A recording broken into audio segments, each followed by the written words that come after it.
A paz do Senhor, amados irmãos, somos gratos a Deus por mais essa transmissão promovida aqui pela equipe do Capé de Sante para auxiliar a todos vocês, amados professores de Escola Bíblica Dominical, no preparo de suas aulas.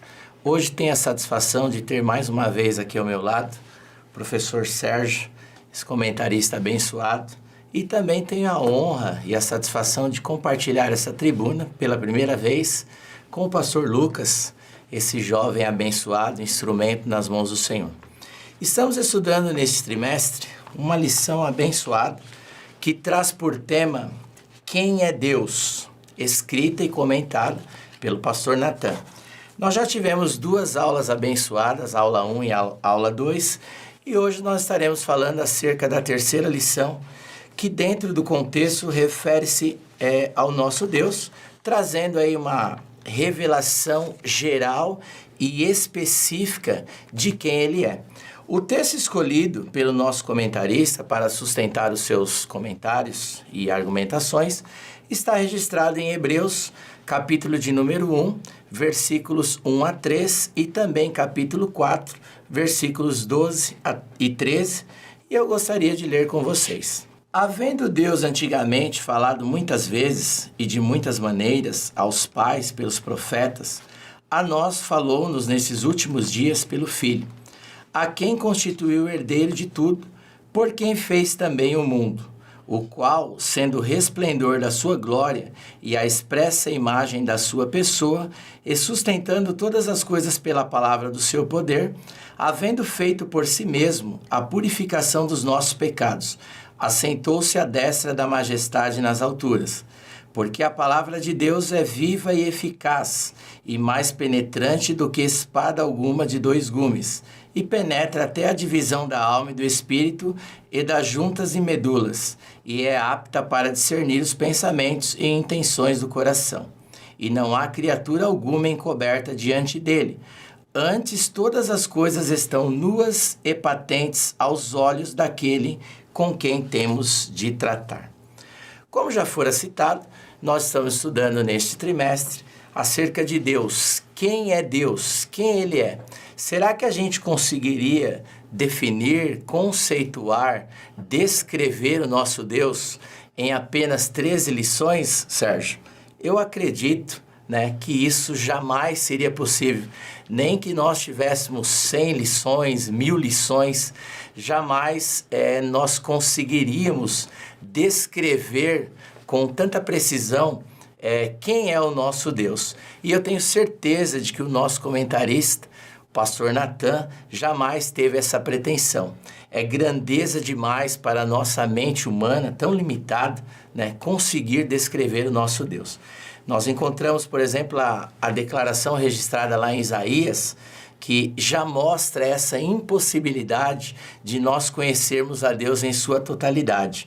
Olha o que a parte A do versículo 13 do capítulo 43 de Isaías diz: ainda antes que houvesse dia, eu sou. Então ainda, pastor Lucas, ainda que nós passemos toda a eternidade com Ele e esperamos estar com Ele toda a eternidade, jamais a gente conseguiria conhecer, descrever o nosso Deus na sua totalidade. É claro que à medida que nós vamos nos aproximando dele, nós vamos conhecendo melhor, como o próprio Jó declarou isso. Antes eu conheci o Senhor só de ouvir falar dele, mas agora eu conheço. Eu conheço mais a fundo, vamos dizer assim, porque Jó havia passado algumas experiências com o Senhor. Então, o que ele quis dizer ali foi que o conhecimento que ele tinha de Deus, devido às experiências que ele havia passado, fez com que ele conhecesse melhor quem é o seu Deus. A introdução da nossa lição inicia dizendo que Deus se preocupa em revelar-se para todos. Então é importante observar aqui o uso do pronome indefinido todos. A intenção de Deus é e sempre foi revelar-se a todos e não apenas a alguns. É claro que, de acordo com alguns propósitos, ele se revela de forma específica a alguns, mas o seu desejo sempre foi estar em contato com o homem. Nós vemos, por exemplo, o poeta Castro Alves, poeta brasileiro, na terceira geração do romantismo, que morreu jovem, morreu apenas com 21 anos. Ele escreveu um poema chamado Vozes da África. E nesse célebre poema, ele escreveu o seguinte verso, abre aspas, Deus, ó Deus, onde estás que não respondes? Em que mundo, em que estrela tu te escondes? Embuçado nos céus, há 2000 anos te mandei meu grito, que embalde desde então corre o infinito. Onde estás, Senhor Deus? Então Castro Alves estava procurando, onde está Deus? Será que Ele existe mesmo? Está escondido em algum lugar? Então, diferentemente do pensamento deísta demonstrado aí por Castro Alves, nós sabemos que o nosso Deus, Ele sempre quis estar em contato com o homem, sempre quis estar em contato com o ser humano. Ele não criou e abandonou o homem em um barco à deriva, à própria sorte.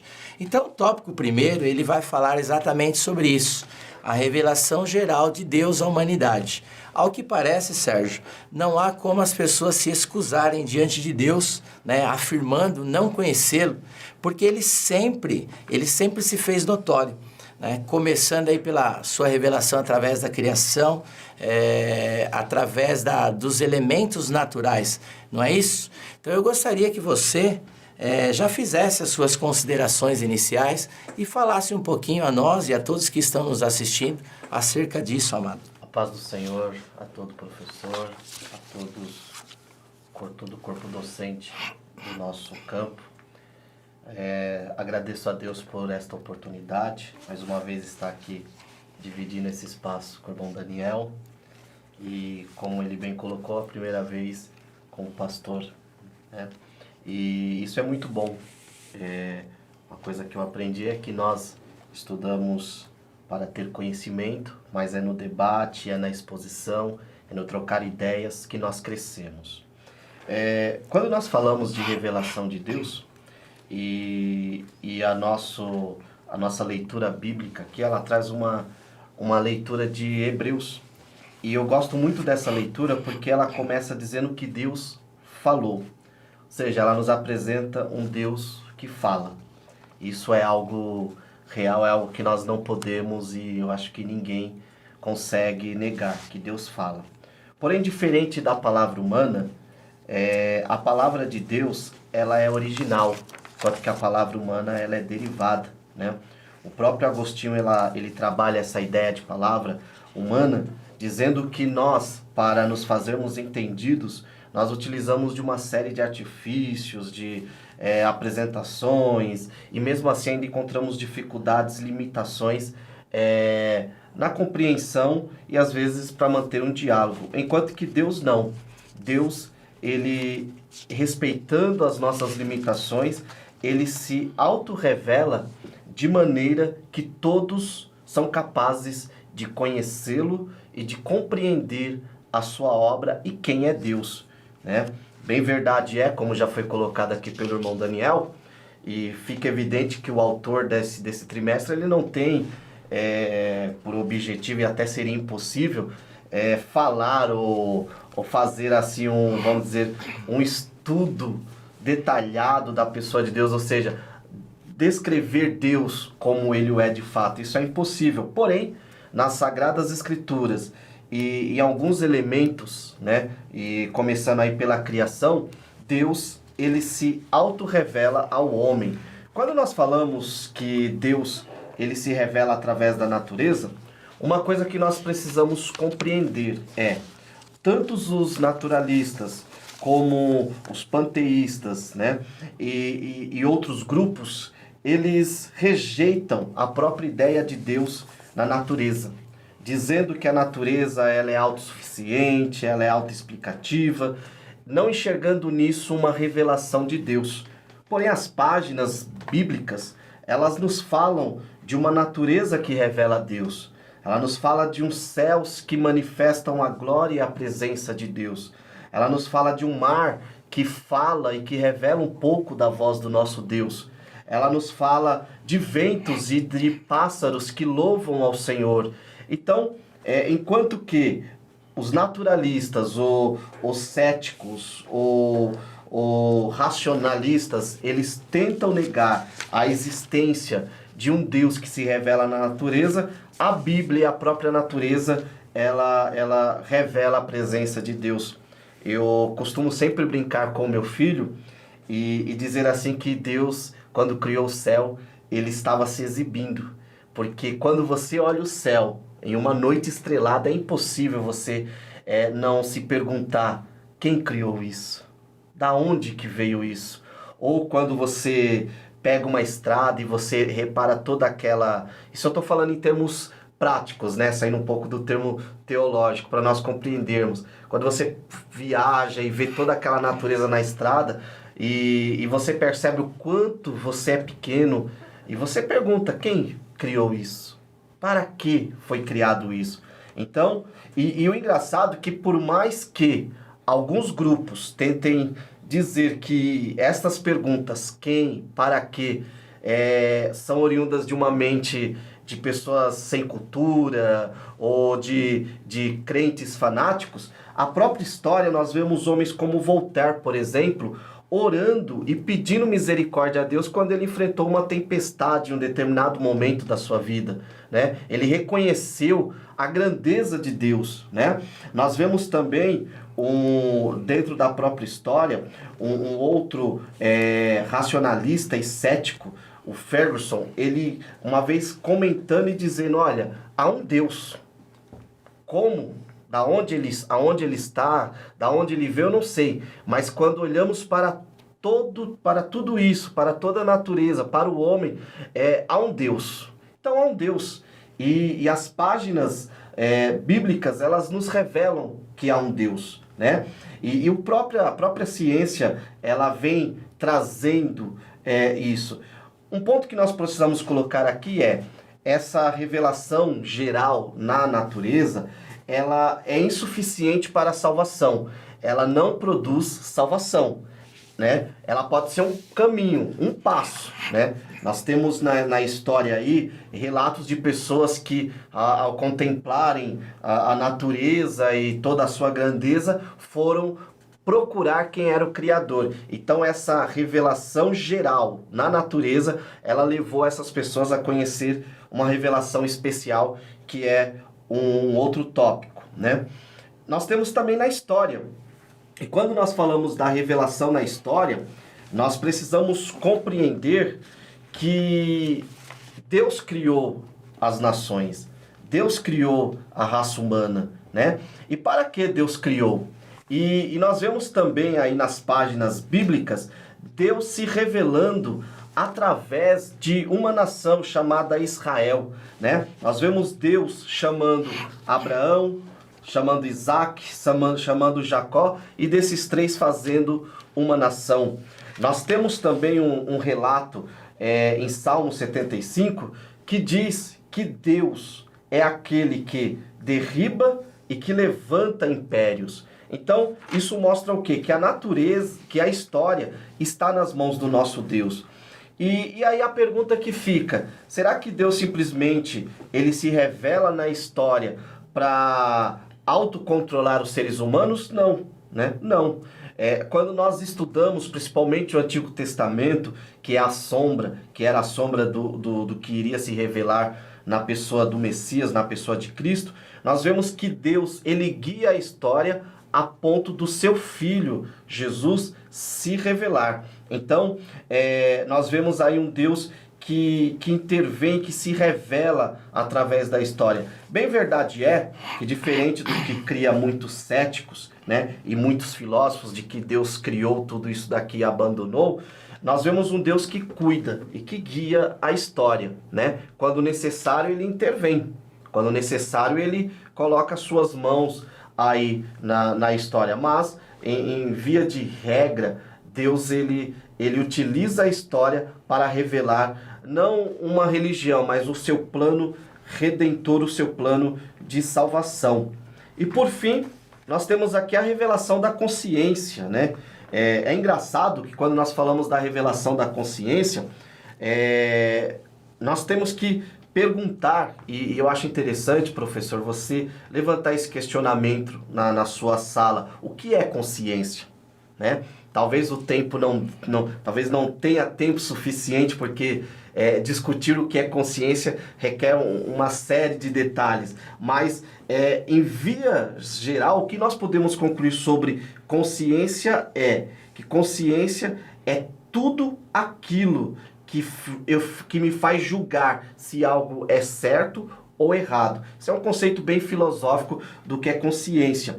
E nós vemos que Deus, quando ele se revela através da consciência, nós vemos, por exemplo, homens que nunca se preocuparam em Deus, que nunca se preocuparam em servir a Deus, mas que criam em Deus, criam na liberdade e criam numa imortalidade, numa eternidade, como Kant, né? Então, e muitos outros filósofos e moralistas que nunca tiveram contato com a Bíblia, de certa forma eles falam coisas ali a respeito de Deus e claro, não sendo tão teórico e nem muito técnico, poderíamos citar aqui que o próprio Platão e Aristóteles foram a base da teologia cristã ali no começo.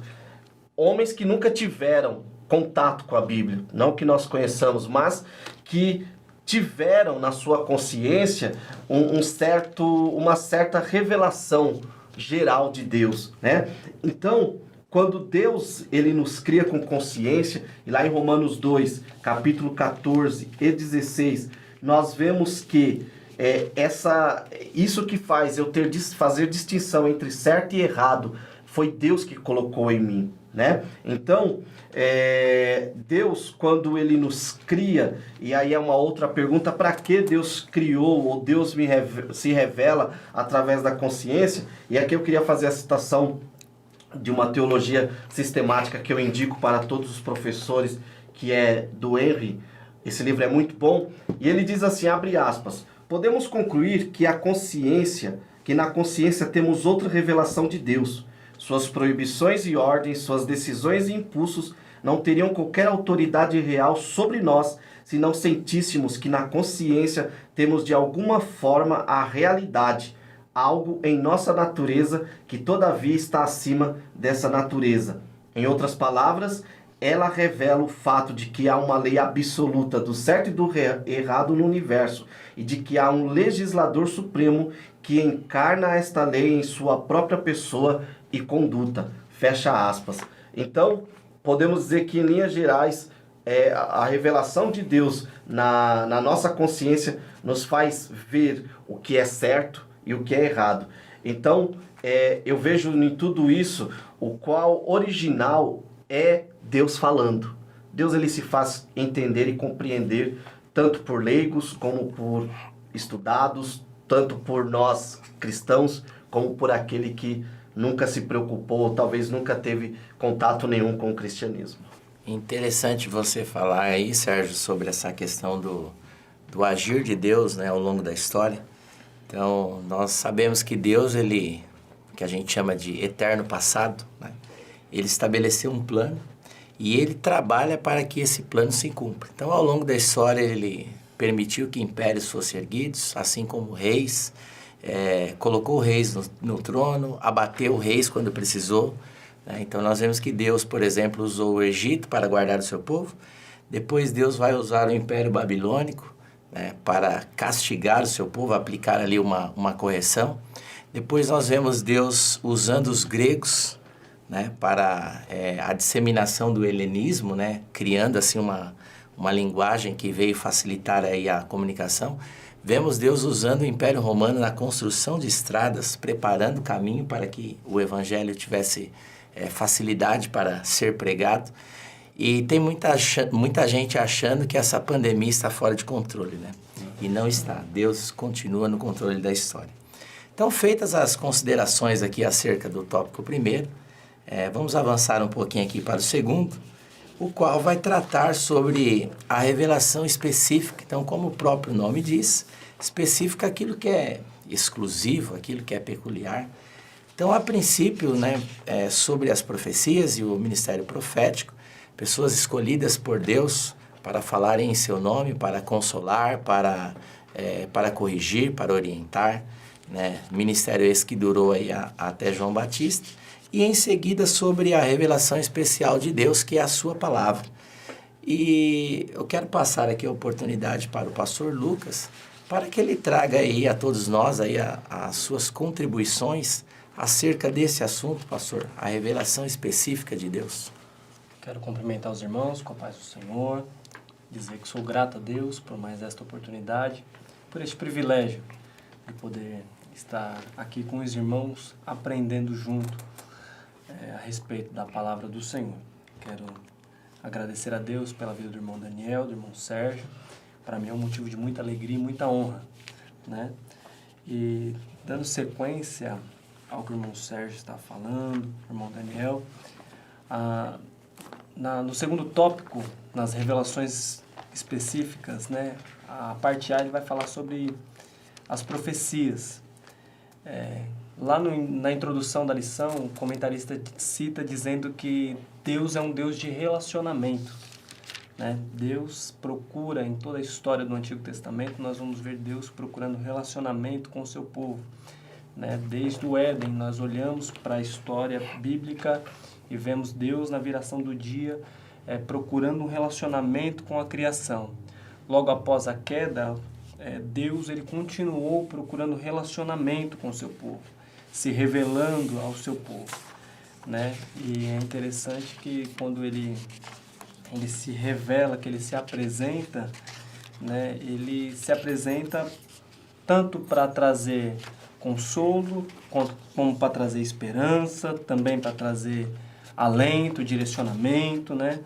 E quando nós olhamos para a palavra de Deus, nós percebemos que existem duas diferenças muito grandes, né? Entre o ministério profético e o dom de profecias, né? E às vezes a gente acaba vendo pessoas cometendo esse erro muito grande, né? O ministério profético é aquele ofício que a pessoa tem de trazer a revelação, jogar luz, trazer clareza às Sagradas Escrituras, né? E o dom de profecias é o dom que é usado para edificação.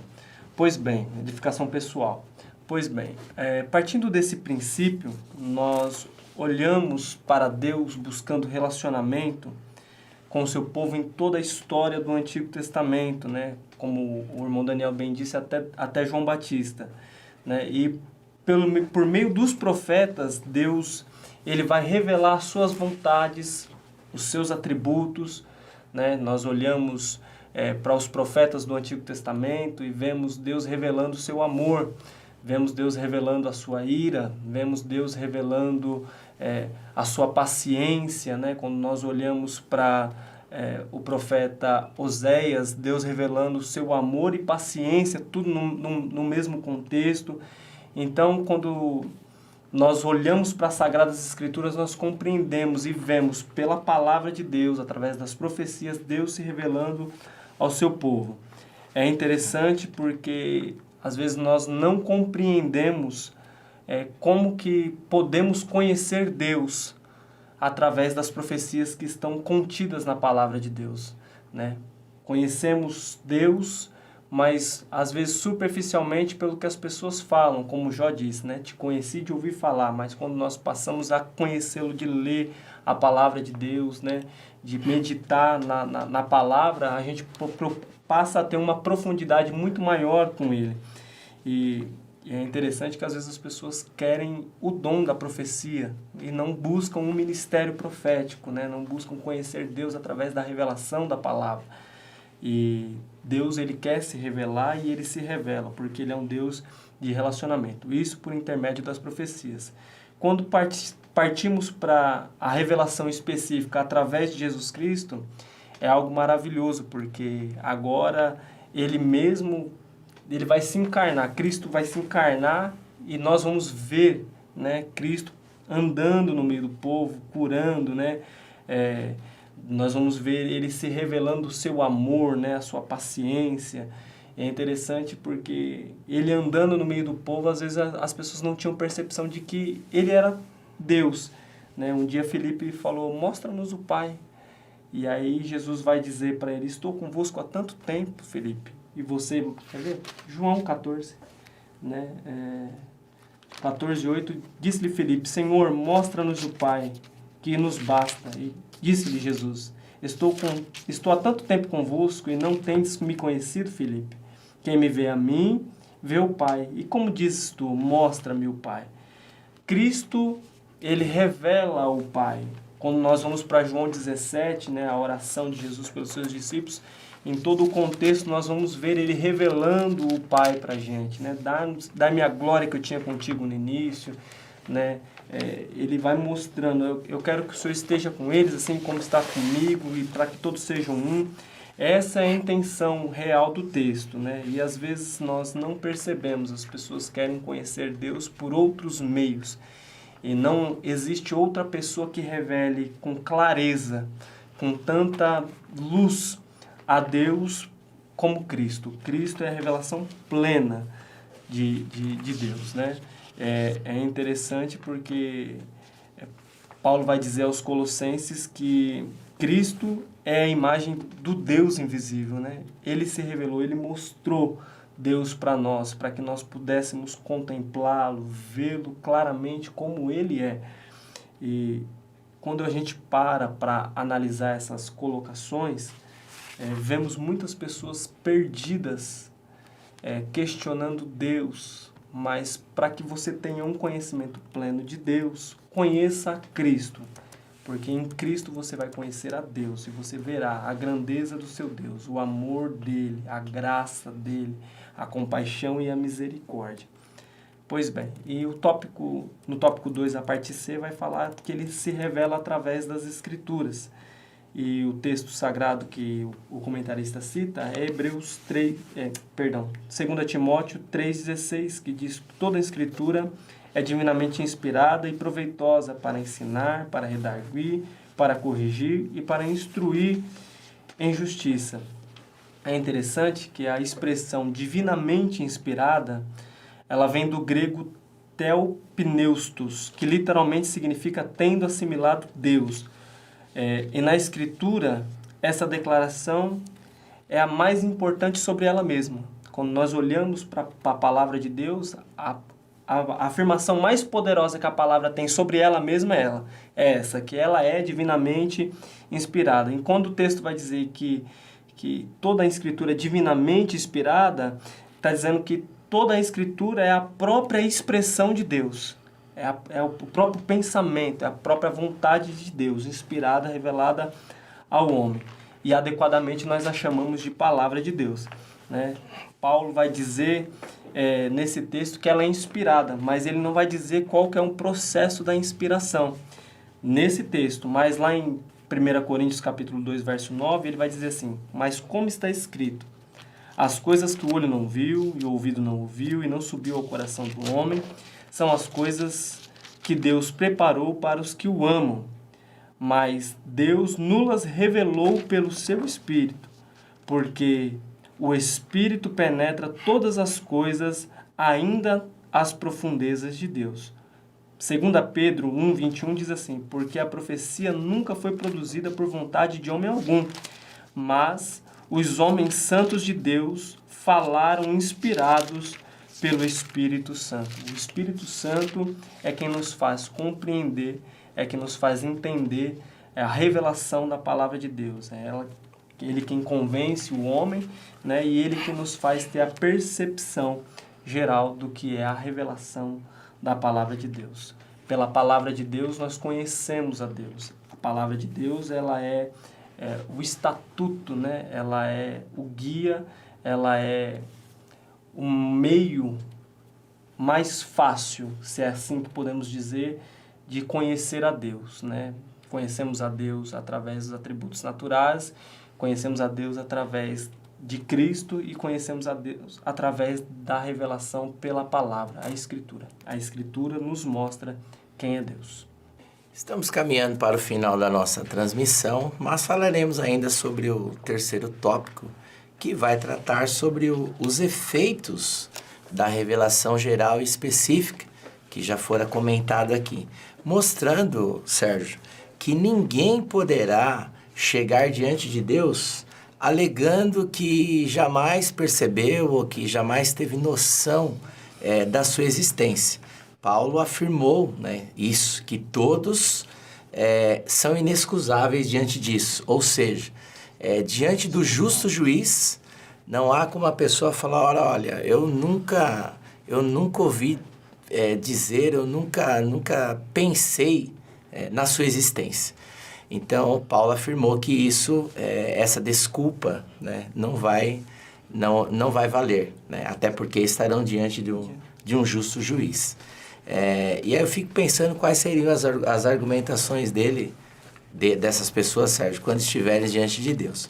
Bom, então eu vou pedir a você para comentar acerca dessa responsabilidade que o ser humano tem diante de Deus, como foi colocado aqui pelo comentarista Natan, que todos têm uma responsabilidade diante de Deus.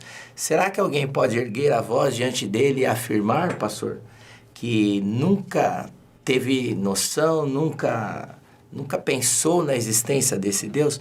A gente vê que ao longo da história o homem foi criando seus próprios deuses, né? Então a gente vê lá no passado, quando de repente surgia ali um raio ou uma tempestade marítima, então o ser humano foi criando os seus próprios deuses, atribuindo esses feitos, esses fenômenos a seres que eles mesmos criaram. Então, como ficariam essas pessoas, Sérgio, diante de Deus? Essas pessoas, elas com certeza ficarão sem respostas, né? Quando perguntadas naquele dia sobre o porquê não procuraram essa revelação específica ou especial que é a pessoa de Cristo. Em Romanos 1:21, após Paulo ter falado sobre os atributos que são claramente vistos na criação, Paulo ele termina o seu raciocínio dizendo: porque, mesmo tendo conhecido a Deus, não o glorificaram como Deus, né? O próprio Paulo, lá está registrado em Atos capítulo 17, quando ele chega na cidade de Atenas, que era ali o polo da cultura, o polo da filosofia, o polo de todo esse debate sobre os deuses, né? E ali ele se depara com dois grupos, o grupo que seguia o filósofo Epicuro e ali os estoicos, né, que eram extremamente panteístas, dizia que Deus estava em tudo e que de certa forma até o próprio homem é uma emanação de Deus.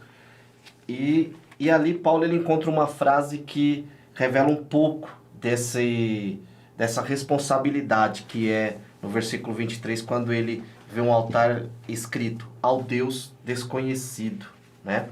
Então veja que o homem, ele por natureza, ele tem um anseio por Deus, né? Claro que esses efeitos da revelação são duplos, né? Primeiro, a revelação geral, ela traz de certa forma um conhecimento, uma noção de que Deus existe. Isso por si só já traz uma responsabilidade para o homem. Por quê? Porque o fato de eu saber que existe um Deus que está acima de tudo, e automaticamente eu sei que esse Deus, ele é santo, porque você pega uma criança de 2 anos, quando ela faz uma coisa errada, e você fala, papai do céu não gosta. Ela, papai do céu não gosta. Mesmo não indo numa igreja, talvez nunca ouvindo uma história bíblica, isso já está na criança, né? É engraçado. Eu vejo nisso parte dessa revelação geral. Então, ela traz essa responsabilidade. O fato de eu saber que Deus existe já traz uma responsabilidade, né? Traz uma responsabilidade também no que diz respeito à sociedade. Por quê?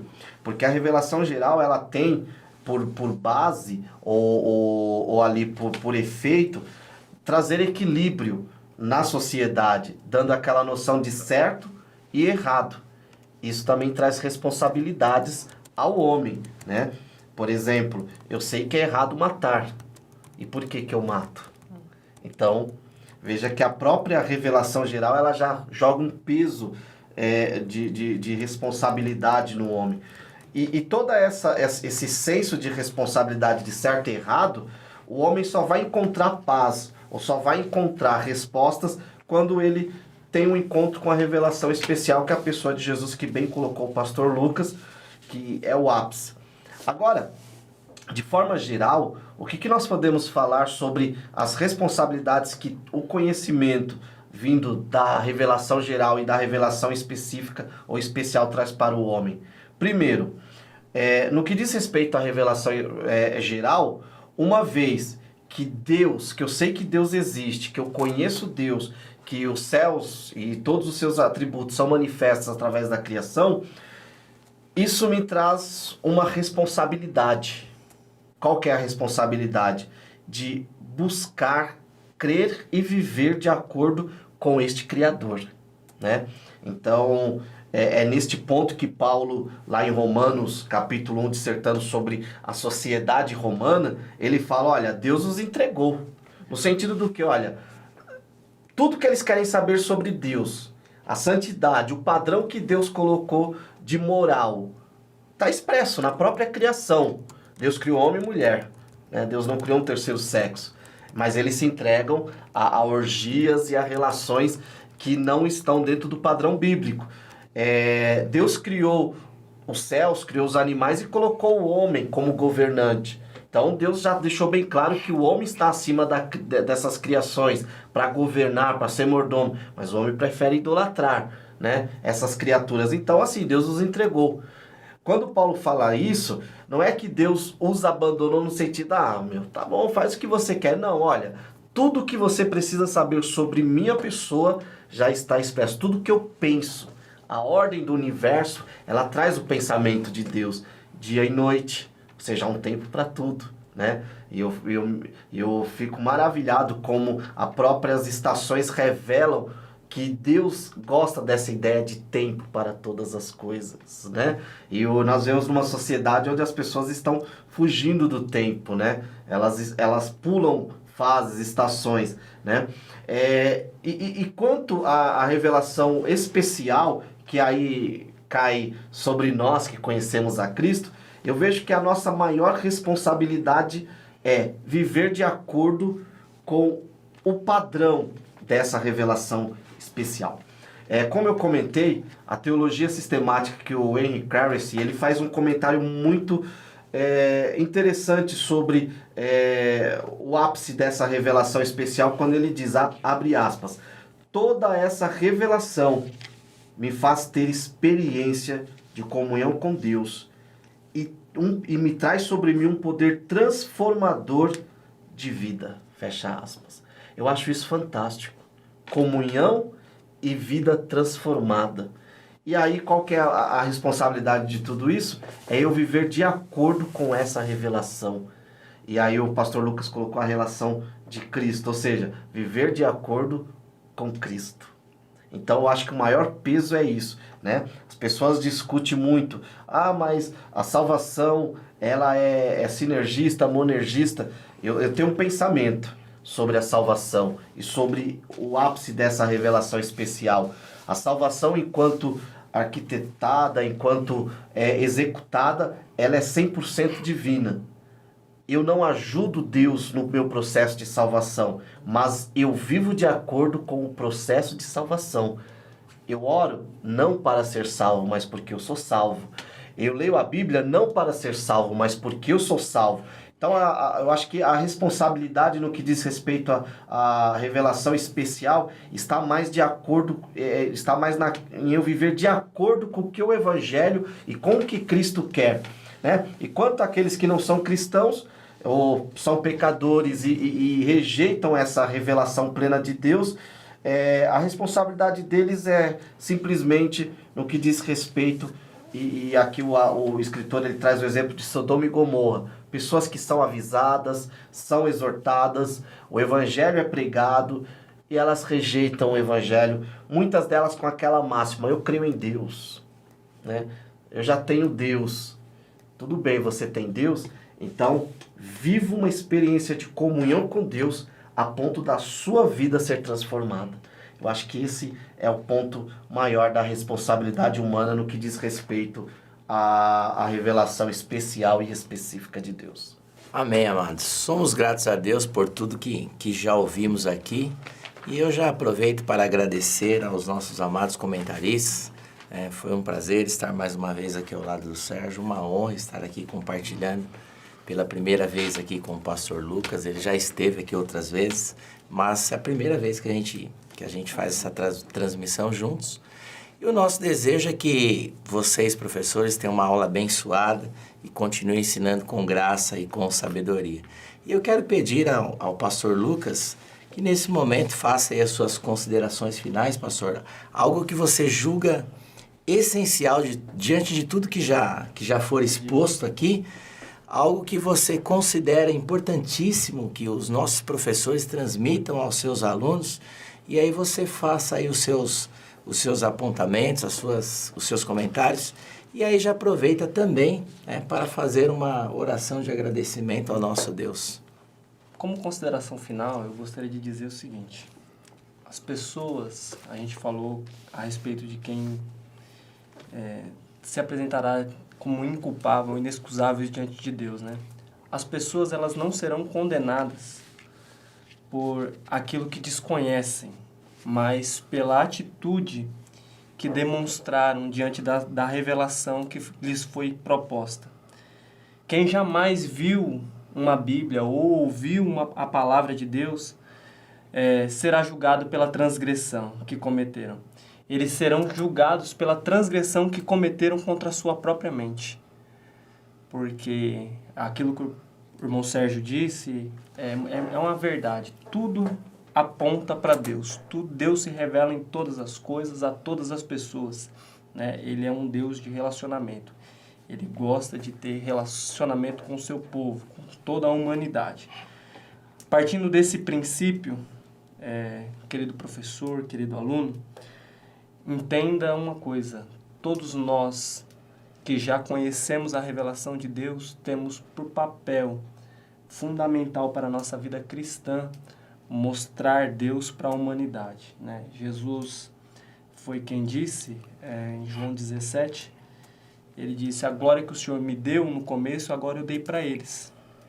Então nós temos esse papel de revelar a glória de Deus que está em nós, para que o mundo se arrependa dos seus pecados e para que o mundo conheça a Deus e a Jesus Cristo.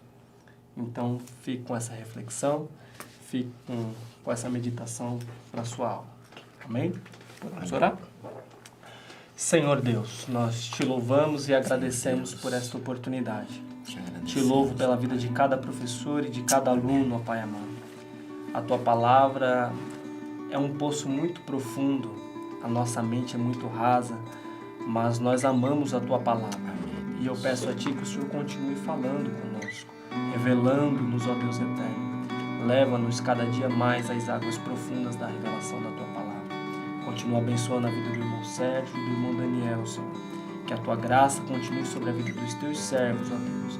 Sobre a vida de toda a equipe, ó Pai amado, responsável pelas transmissões, ó Deus. Em o nome de Jesus Cristo é o que nós te pedimos, Pai. E lhe agradecemos. Amém. Amém. Deus abençoe a todos em nome de Jesus.